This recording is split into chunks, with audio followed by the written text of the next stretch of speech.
So Florida State beat UMass 59-3 in a pretty convincing victory.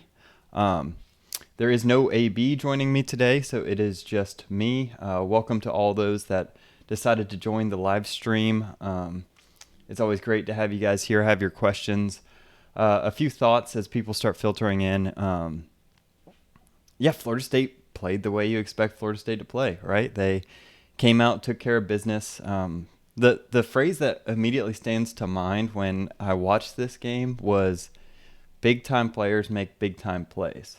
There were a couple times where UMass had there's an opportunity for UMass to cut the lead from 17-10. They had the ball within I think they were at the 6-yard line or so, and they threw an interception. Huge play by Florida State to really kind of change the feel of the game. It went from thinking, okay, UMass might be able to hold on and make this game kind of interesting, and then Florida State kind of put that away. So I thought Jordan Travis played a pretty good game. You know, he missed a couple deep shots, but I don't think those are shots that you expect him to always make. That those aren't easy throws. You expect him to be a successful running quarterback, to move the offense, and he did that. There was another quarterback that played that actually looked pretty good against the second string defense of the worst team in the second worst team in the country. But you know, you got to give credit where credit's due. He made a few very solid throws. Chubba Purdy made a few solid throws. He moved the ball effectively, got the ball into some playmakers' hands, and so that was really big. So I've got the stats pulled up for the game. It seems to me like the offense really was the linchpin of this win. When you get 9.95, almost 10 yards per play, that's really big time. It's really nice to see an expected beatdown. Yes, that's the first time that's really happened in a minute, right? And just based on the past couple games, it looks like this team's really finding their feet. It looks like they approached this game completely differently than how they approached the Jacksonville State game. AB's in the comments, so I don't know what he's doing to not be able to show up here and talk about this game with me, but he left me out to dry, so I hope this is enough for you guys. Stop rate was really good. I thought the defense looked pretty good. Obviously, UMass's offense is not going to put too much stress on your defense. We got to see a lot of young guys. Amarian Cooper got a lot of snaps. We saw Shaheem Brown get in towards the end of the game. All aspects of the game looked solid. They did exactly what you asked them to do. There he is. So a few more standouts.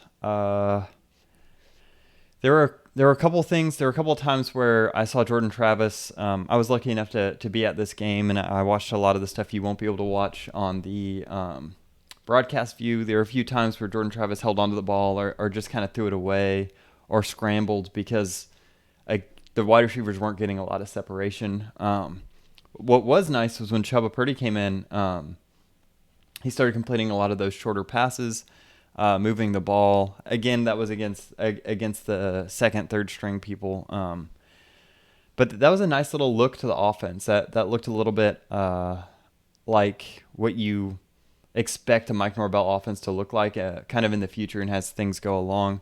One thing I thought was interesting was it looked like they took a lot of the reads off. So if you look at Mike Norvell's playbook, the reads are optional. So whether or not he has the opportunity to pull the ball on a running play is strictly dictated pre-snap before the plays go, usually by quarterback. And it seems like they kind of have that turned off for Chubba. So I don't know if that's something that's permanently going to be there or just because they were in the lead, they didn't want to be stressing him like that. But it doesn't seem like they're going to be featuring him when he does get in the game as a runner. They're looking for him to be more of a passing quarterback.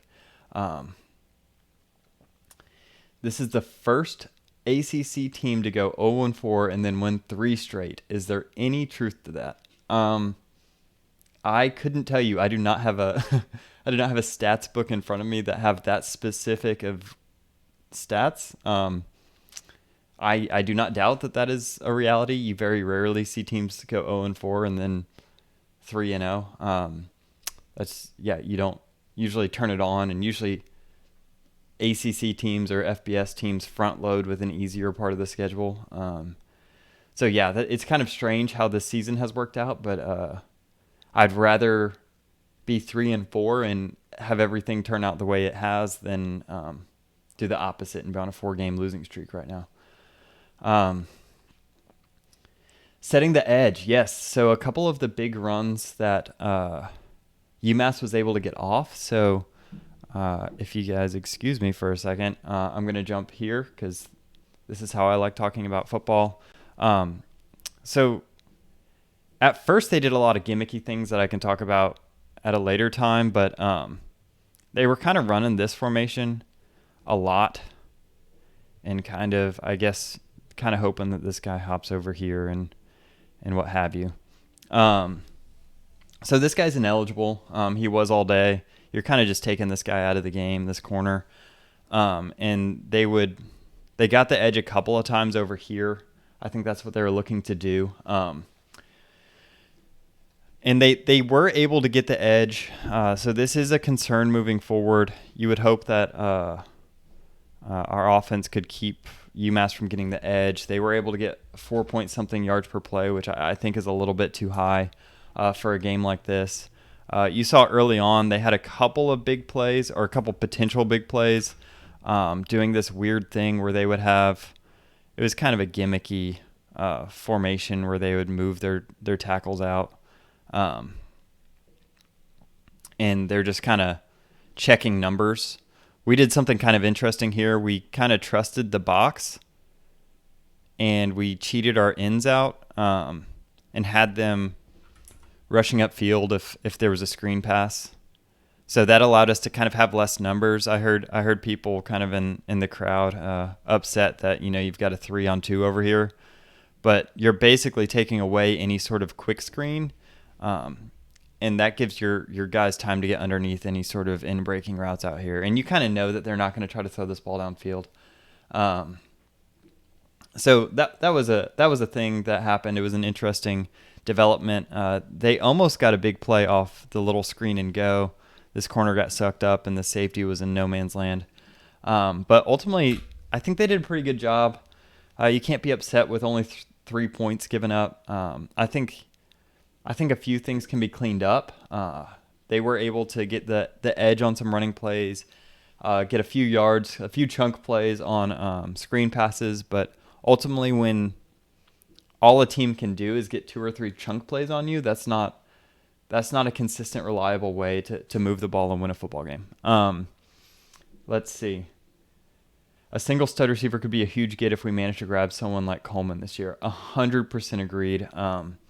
It seems like that's the biggest handicap right now. The receivers were able to win a few one-on-one matchups, especially at the end against kind of when you had Parchment going against some second and third string UMass players. And actually, Cameron McDonald looked pretty good in select times, getting the ball out in space. But yeah, getting a receiver or two is the biggest handicap to this offense right now. McLean is coming along. I think he's looking pretty good, but I think a lot of the starters leave a little bit something to be desired. So proof fantasy. Yep. So let's see. Anything else? We played pretty standard on defense. So one big difference was, so we ran a lot of,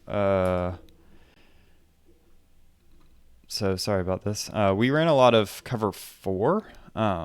So instead of running, what we did against Jacksonville State was we basically said, we dared them to run the ball against us. And we played man across the board. And we said, our men are going to beat your men. We kind of changed that up, and we played a lot of cover 4 today. Had these corners kind of back like this, like you would typically see in kind of a cover 4 look. And one thing that really stood out to me was Fuller this game really trusted the defensive line to do their job, and they did.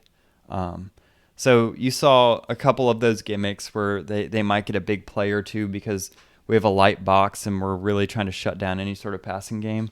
But we really closed down any sort of ability to throw the ball downfield. And we trusted the guys on the interior. And if this team's going to have any success stopping, NC State or teams like that, Miami, Pitt, you have to be able to win up front. You have to be able to trust your guys. I like this move that they've been a little bit more comfortable playing some of Fuller's kind of match zone type stuff. And so that was a big positive for me, seeing the game kind of from a outside perspective there. So let's see. Any other thoughts? And feel free to ask questions in the chat, because obviously I won't be able to think of everything. And since I'm just monologuing here, it's easy to get kind of lost in thought. Early down success rate, passing down success rate were all pretty good. One thing I will say is Chubba looked really good. I will say that, but let's not get over our toes here. He's not necessarily going to be the answer to every game we lose going forward. We've got some tough games coming up, and so there are potential losses still on the schedule. Do not think that we've just totally figured out football and we'll never lose again. So we might just have to be confident with Jordan Travis, but it was good to see how solid Chubba looked. He made the throws you expect him to make. He made the reads. There were a couple. The first touchdown he threw on the in route was a little behind the receiver. It was a good catch against a good team. I don't know if that's a completion, but other than that, that was really the only shaky throw he made. The first slant completion was a little low. He was against lesser talent, but he looked good, and you can't be upset with that. The punt coverage was the weirdest thing I've probably ever seen. I don't know what was going on there. So sorry, that was my stats page. But here's the.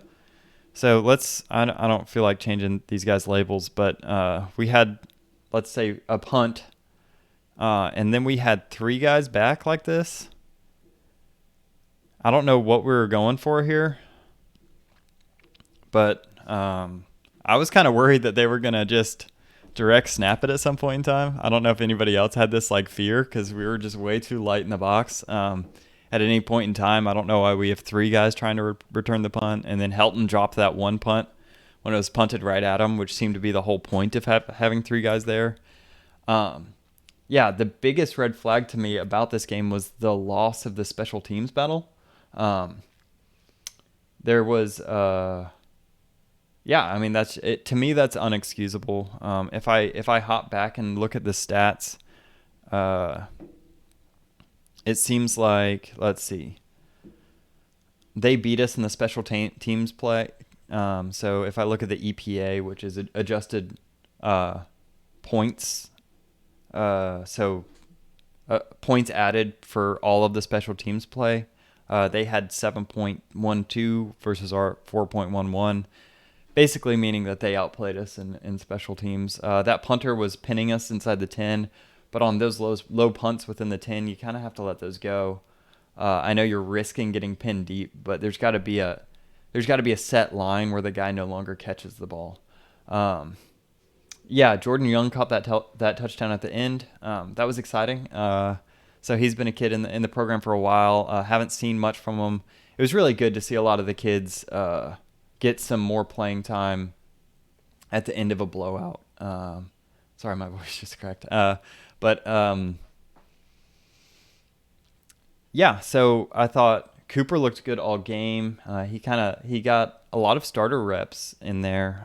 The defensive ends looked pretty solid. DJ Lundy made a play, and I remember turning to my wife and saying, "Hey, I have not seen this kid trigger like that in his career at Florida State." So there might be some potential that he's turning a corner.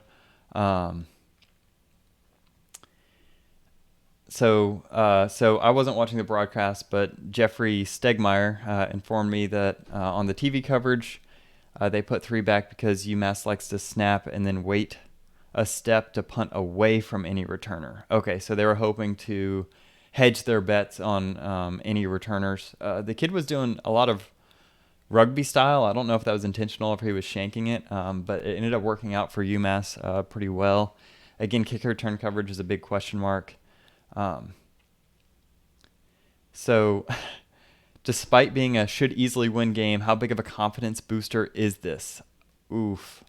It should be a huge one. I think more so for the fans than the players, but even big for the players. So the fans, you should say, okay, I think Mike Norvell learned his lesson, right? We have a coach that's willing to change and learn, right? He didn't say, oh, Jacksonville State was a fluke. We're gonna just go into this game and pretend like everything's okay and prepare down the road. They said, we're going to focus on this game and we're going to win.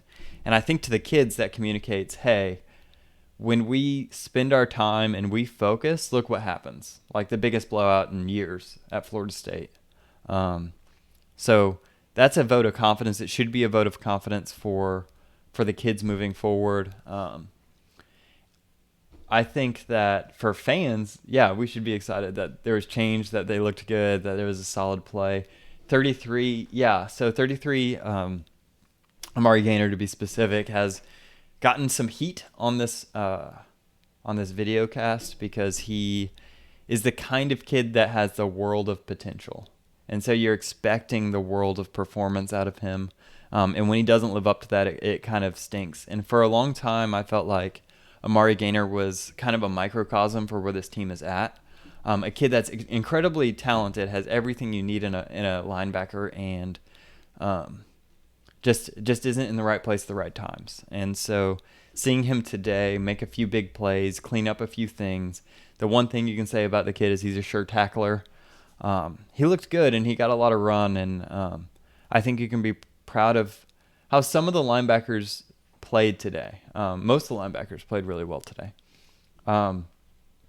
Yeah, Parchment. So California. Really wish Parchment had another year with the team. So much potential if you learn the playbook. Yeah, so I think that's what you saw in him.